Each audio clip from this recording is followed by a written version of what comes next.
¿Estamos preparados? No estamos preparados. Ahí hubo uno que hizo una llamada telefónica. De Nueva York. De Nueva York. Desde Yonkers. Mira, que él, fíjate que él enfoca, no el problema simplemente militar, no el problema militar. Él enfoca el problema del Estado de la migración ilegal desproporcionada, sin filosofar mucho. Bueno, entonces yo pienso que en ese sentido no estamos. Yo antes, creo que en un programa de Colombia, fui desaprensivo, porque yo dije con ella, naturalmente acicateado por ella, que le encanta eso, ella me dijo sobre el tema haitiano y la situación que estaba ahí. Y yo dije, mire, desaprensivo fui. A mí no me importa el tema haitiano. Lo que pasa en Haití a mí no me importa. A mí lo que me importa es lo que pasa en la República Dominicana. Usted lo ha dicho muchas veces. Lo he dicho muchas veces. Bueno, eso parece desaprensivo. Ahora, es una negación, una realidad histórica. ¿Cuál es? Que históricamente lo que ha pasado en Haití tiene reflejos directos en la República Dominicana en muchos órdenes. Entonces, en ese sentido, fíjese, a mí me gusta mucho hacer una especie de jurisprudencia de lo que pasa aquí y de lo que dicen ustedes, ¿verdad? Que simplemente usted no da noticias, ustedes articulan ideas, ni tampoco denuncian simplemente, sino que articulan ideas. Fíjense, no puede mejorar. Lo que no mejora empeora. Uy. Ese es un viejo. Yo he oído comunicadores hablando de y analistas hablando del peligro, del gran peligro de una guerra civil. Señores, Haití tiene varios años en un estado de guerra civil no declarada. Permanente. De guerra permanente. O sea, yo no pienso... Colombia dijo ahorita que estamos en un momento climático, ¿verdad? Y fíjate que Colombia se va precisamente a lo que yo he dicho. Ella lo dice, bueno, estamos preparados. Mira, si tú lo enfocas, y yo también lo he dicho muchas veces, desde el punto de vista militar, ¿verdad? Yo pienso que estamos preparados, desde el punto de vista militar. Pero yo he dicho también que Haití no es una amenaza militar para la República Dominicana, convencional. Ahora, pensar que Haití no es el más grave amenaza que hemos tenido jamás en nuestra historia es una subestimación que podemos pagar muy caro. Bueno, alguien dijo, un general español creo que fue, que las misiones de paz, de mantenimiento de la paz, etcétera, no son misiones paramilitares, pero solo los militares pueden hacerla. Entonces ahí en la frontera se barajan cosas y eso es la pregunta si estamos preparados. No solamente el elemento militar. Yo le pregunto a ustedes, y no es un argumento de responder una pregunta con otra pregunta, yo le pregunto a ustedes, miren, ¿cuántas movilizaciones en los últimos 3 años y medio hemos visto en la frontera? Yo recuerdo la primera, muchísimas, a raíz del secuestro de los dominicanos y el secuestro de las religiosas y de lo que se argumentó con eso. Y yo creo que se movilizó, se informó que se movilizaron 12,000 hombres. Así es. Después no se dio el curso del flujo y reflujo.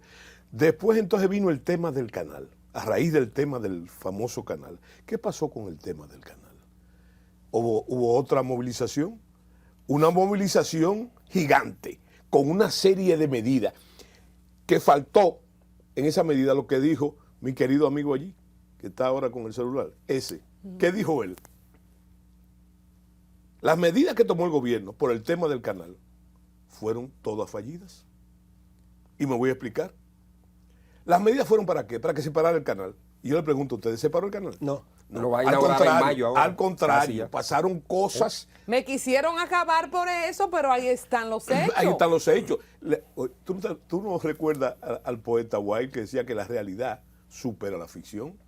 Así es. ¿Verdad? Pero en esa línea general, lo que decía Vargas Vila, que no me dio tiempo a contradecirlo porque nos fuimos a pausa, ¿qué ganamos con cerrar la frontera ahora porque tenemos esa revuelta en Haití? Porque Haití tiene, como usted dijo, una guerra civil hace tiempo. Pero el elemento nuevo que introduce Vargas Vila es la temporalidad.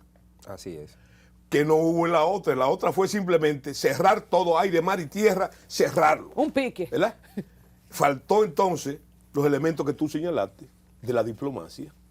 No se siguieron los pasos de la diplomacia. Ninguno. Ninguno. Pero ahora no hay diplomacia general. Es más, yo me voy más lejos. Se violaron todos. Todos. Se violaron todos. Entonces, Empezó de atrás para adelante. sí, no, y se comenzó por donde debió terminarse. ¿Verdad? Bueno, pero ¿qué sucede? Estoy hablando de pura doctrina. ¿Verdad? Ahora, en esa movilización militar, señores, recuerden, yo no sé cuántos hombres, pero se movilizaron las unidades tácticas del ejército, se movilizaron también se compraron nuevos equipos militares y se exhibieron, ¿verdad? Bueno, pasó eso, ¿verdad? Yo creo que sin efectos directos para lo que se hizo, no hubo efecto. Naturalmente que yo creo que hubo beneficios colaterales y hubo grandes perjuicios en otro orden también económico. ¿Cuáles son los beneficios colaterales? Bueno, que se supone que si usted refuerza las fronteras en el nivel que se le dio a conocer a la prensa, entonces se supone que los ilícitos que pasan ahí están bajo control o más control, ¿verdad? Por más control en todos los órdenes, ¿verdad? Eso habría que también estudiarlo. Te voy a explicar por qué. Porque aquí hay una falta, y lo dijeron ustedes también, de referente en la juventud, que no se dan cuenta de cosas que suceden. Mira, se hace eso, ¿verdad? Se toman esas medidas, pero eso no puede ser, y vuelvo al principio, de forma indeterminada. Debe ser finito, con comienzo y con final. Porque en el mismo caso militar, te voy a decir un detalle que la gente ignora. Los periodos prolongados de defensa y de alerta van decayendo con el tiempo. ¿Me entiendes? En todos los órdenes, y decae la moral, y decae la listeza. Estoy hablando en lo puramente militar. Pero hay mira lo que te digo, la falta de referente. Por ejemplo, salió en la prensa en un momento dado, y lo asumió entonces la Dirección de Migración, de que habían salido, no sé, 250,000. Sí. Pero hay Sí, un el año desconocimiento de un hecho histórico. La fecha más importante en Haití, la más importante y festiva, es el día 1 de enero. ¿Cuál es el comportamiento? Y la gente lo vio como, óyeme, inclusive se articuló como un éxito de las... Mira, tú sabes lo que pasa en toda la franja fronteriza. No estoy hablando de la línea, de la franja, de esa línea que tú puedes trazar desde Mao hacia Asua. Esa franja está llena de trabajadores de la agricultura, del arroz, del café. ¿Tú sabes lo que hacen esa gente? Ilegales. Y muchos de ellos legales también, que es un negocio. Van a pasar sus festividades también. Exactamente. de Año Y Nuevo. se van en masa. Así es, voluntariamente. Pero yo tengo otra experiencia. Y vuelven. Y vuelven, inmediatamente pasan las festividades y sus resacas, vuelven. ¿Cómo ha pasado ahí? Ustedes no han visto que se han encontrado ya de nuevo gente cruzando para acá. Así es. Muchos de ellos, que hay que señalarlo, con visado. Porque es que nosotros a veces cortamos los antecedentes.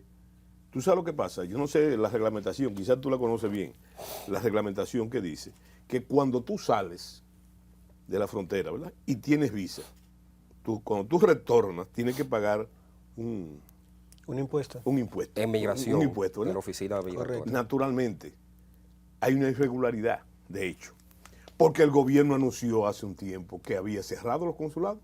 Así es. Y después de eso se dio a conocer también, la cantidad de visas, miles de visas, escandaloso. no que se di, exactamente, Escandaloso. mensual. Están cerrados, entre comillas, Entonces, general, los consulados. Y la los embajada. visados, yo me pregunto, ¿usted cree que Haití está en condiciones para tener un flujo migratorio, no turístico, de esa categoría, de gente que salgan de Haití? Estamos hablando, señores, de cientos de miles de haitianos, ¿verdad? En determinado tiempo. De todos los niveles, general. De todos los niveles. Yo me he encontrado gente Es simplemente un argumento. en el gimnasio en Bellavista donde yo voy, en restaurantes en la playa, en Boca Chica, de alto nivel, en sitios médicos, en centros privados, Vargavila, Nelson, es. ciudadanos haitianos de alto nivel adquisitivo. Sí. usando los servicios que le estoy diciendo. O sea, no es... Claro. Y lo que- ese es un hecho al revés al que yo estoy diciendo. Esos no son turistas, son inmigrantes no Con económicos, dinero. porque son gente de mucho dinero huyéndole a la debacle que está Así pasando en Haití. Y entonces ahí caemos en el hecho concreto de estar preparados o no estar preparados. Yo no creo que la respuesta sea militar. Hay que tomar la providencia militar, la que siempre se toman, porque aquí hay un hecho que debemos tomar claro. Miren, señores, yo puedo decir que trabajé en mi vida militar, sobre todo como oficial superior y oficial de planes de entrenamiento del Ejército y de las Fuerzas Armadas, en todos los planes que se han hecho con respecto a ese tema. Es más, yo tengo la gran satisfacción de cambiar el curso, de participar, porque yo era subalterno, era coronel, ¿verdad? Director de operaciones, de participar en el cambio del plan Éxodo. Por disposición del presidente de la República también, ¿verdad? Porque el plan Éxodo tenía un dilema. ¿Sabes lo cual era? Que planteaba 5 o 6 establecimientos de campos de concentración de este lado de la frontera, ¿verdad? Nunca Kosovo. No, y el caso, la gravedad, que eso fue articulado, recuerda del ACNUR, ¿verdad? Sí, Y señor. entonces, ¿qué vimos los proyectistas militares, los planificadores? Simplemente que eso se podían convertir después en zonas que vulneraban nuestra soberanía nacional. Una vez esos campos de concentración, Completamente. 5 o 6 en la frontera, ¿verdad? Entonces, el éxodo. El mismo nombre de éxodo invita Vengan para acá. a la migración. Entonces nosotros trabajamos, un grupo de oficiales profesionales, en el tema, trabajamos precisamente en el plan Gavión que ustedes mencionaron ahorita, en ese plan Gavión. ¿Desde Pero- cuándo está ese plan Gavión? No, general? ese plan Gavión es después del 95, 95, del 95. ¿Y ha funcionado? ¿Qué tan efectivo No, ha no, sido el plan es que Gavión? déjame explicarte un detalle militar. Los planes son planes y se convierten en orden en la medida en que se cumplen las suposiciones que tú hagas el plan. O sea, el plan está ahí, ¿verdad? Si se cumplen las suposiciones, entonces entra. Y ustedes lo usaron perfectamente ahorita en el término. Sí. ¿Cuándo entra el plan Gavión? Y es de la hipótesis que yo quería decir, la hipótesis de conflicto. Cuando siempre hemos hecho, yo le he dicho que he trabajado en todas, en la suposición en que en casos como este, entonces se espera una avalancha de haitianos que huyen del problema. Cosa que nunca ha pasado, ¿eh? Nunca ha pasado. Señores, cuando el 94 yo era oficial supervisor en la frontera, estaba en... Y esperábamos lo mismo. ¿Qué esperábamos? ¿Por qué nunca ha Cuando la pasado? invasión norteamericana, óyeme bien, porque con la invasión norteamericana, entonces todos pensamos que venía una avalancha para acá, En el huyéndole 94. al problema del fantasma de la guerra civil y a la invasión norteamericana. ¿Tú sabes lo que pasó? Lo contrario. Miles y miles de haitianos cruzaron para su país. Pero ahora es distinto, general. No. Ahora no quieren cruzar por allá. No.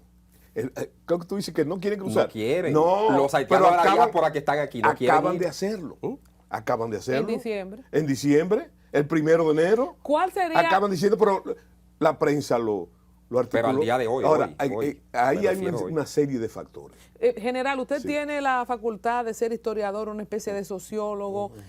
Y qué bueno que usted trae ese tema a colación, porque quizás los más jóvenes, de hecho yo misma cuando estuve viendo la situación, yo dije, ¿se tiran al mar o vienen para acá? Hay una explicación sociológica de la psiquis del haitiano, de que distinto a otros ciudadanos que en guerra, hablamos del tiempo del Líbano, cuántos ciudadanos salieron, ¿por qué ellos no salen? ¿Por qué eso que se ha esperado siempre no pasa? No, eso es una conducta, como tú has dicho, de carácter histórica, donde tú debes no como nosotros los racionalizamos, pero yo te voy a decir una cosa, el pueblo haitiano es fundamentalmente nacionalista. Esa experiencia que yo tuve en el 94, cuando la invasión norteamericana, yo quedé sorprendido. Miles y miles de personas cruzando para allá, A pelear. de regreso. No, a estar con su familia, a participar en el conflicto.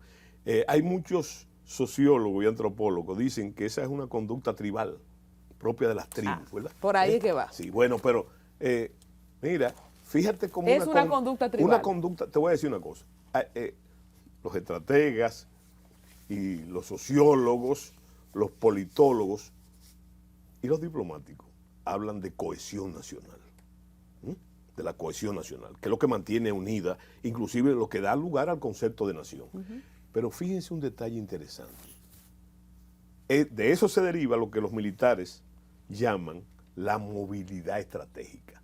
La gente se cree que la guerra, esa plaga que tiene más de 10.000 años, tiene la historia documental que son 6.000 más otras más, la gente no entiende. La gente se cree que son los ejércitos que libran la guerra. Y de hecho son así. Pero eso es un esfuerzo nacional en el que participa, y ahí es que se da la movilidad estratégica. Un ejemplo de movilidad estratégica. La movilidad, los haitianos tienen más pronunciada la facilidad de la movilidad estratégica que nosotros. Y te voy a explicar que es simple. Y viene de la conducta tribal.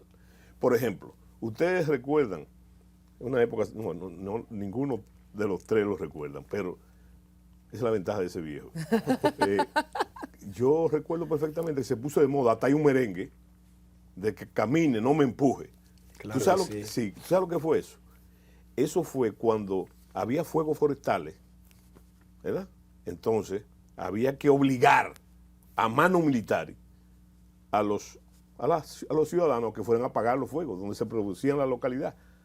Bueno, pero en Haití no pasa eso. ¿Tú sabes por qué?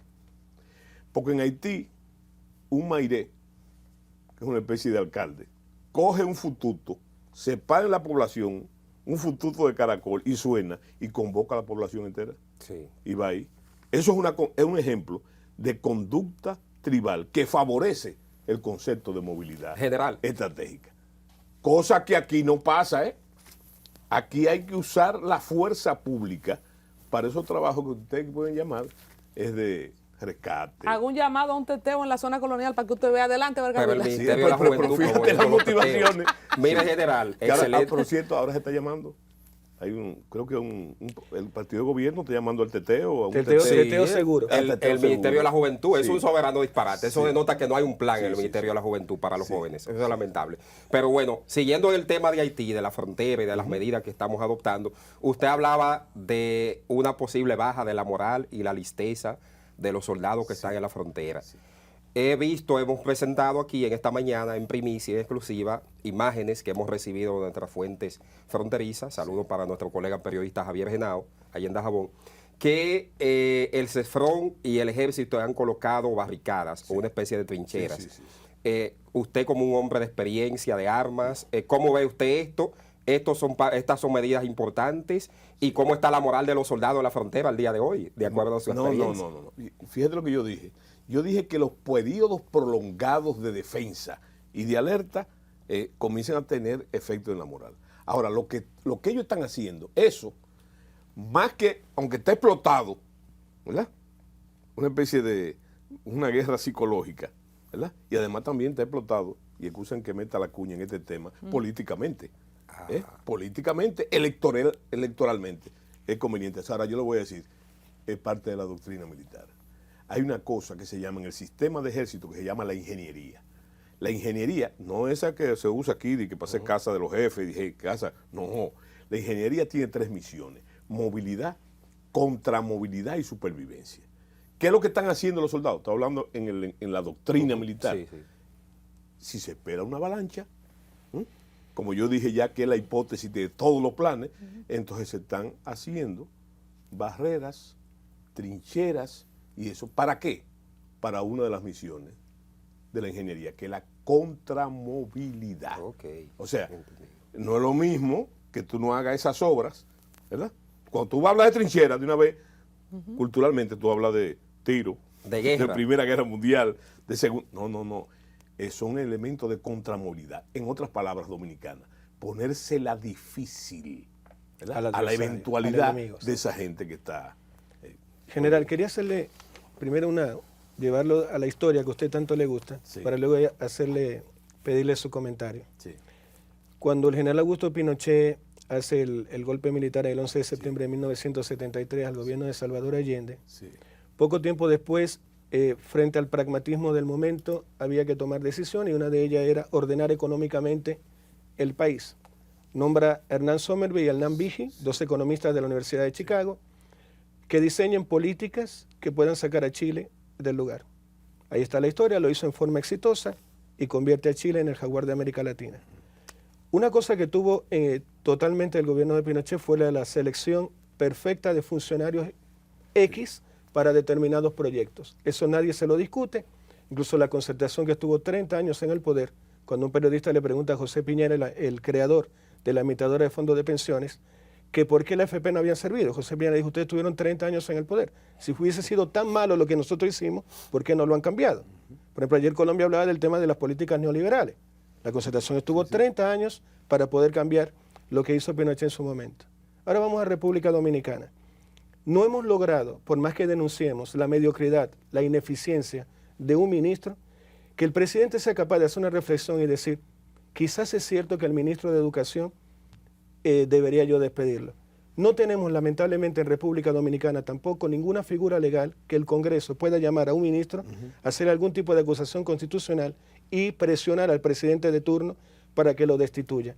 En un próximo gobierno del doctor Leonel Fernández Reina, vamos a tener ministros con algún tipo de compromiso que Leonel Fernández no pueda echar, digamos, del ministerio porque hay un compromiso previo. No, yo no creo.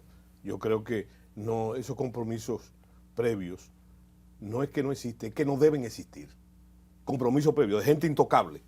No. Es que lo único que es intocable en cualquier gobierno, que es una cosa que no han comprendido bien aquí, es el interés nacional. Y el interés nacional nos refiere a la colectividad, a la sociedad como un todo. Esos son los intereses nacionales.